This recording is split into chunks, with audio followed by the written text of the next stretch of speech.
Юрий Алексеевич Мочанов, доктор исторических наук, не отрицая идеи Гоголева, имеет аргументы в пользу другой версии, возможно, автохтонного происхождения якутов.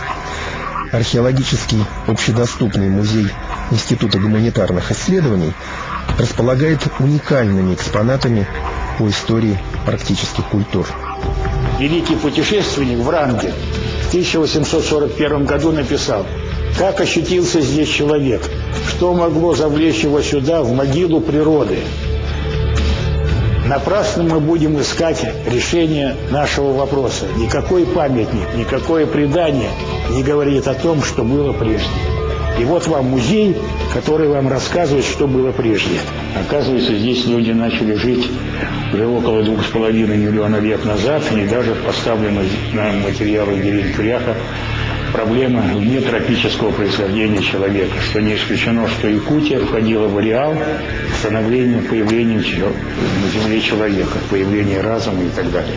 Традиционная теория, идущая еще от Дарвина, он в 1871 году издал книгу «Происхождение человека», где отметил, что человек обязательно произошел в жарком поясе, в тропическом, и, скорее всего, в Африке.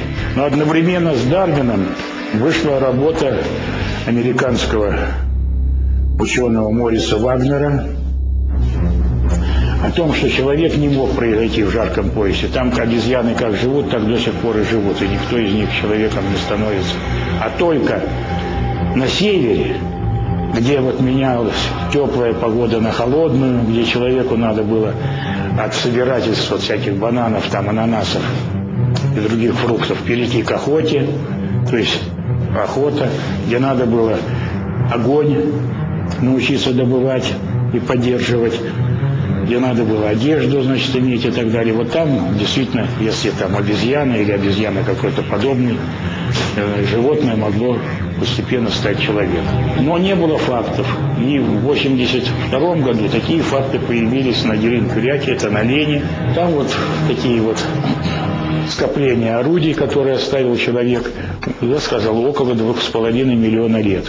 Потом различные этапы происходили развития человечества именно на территории Якутии, ну и прилегающих к ней территорий. Исследует это наш вот Центр арктической археологии и палеокологии человека Академии наук Республики Саха-Якутия.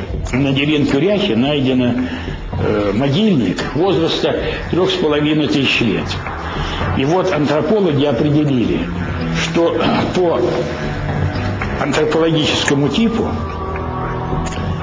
погребенные там люди больше всего из современных людей похожи на якутов, но на якутов, которые центральноазиатского типа.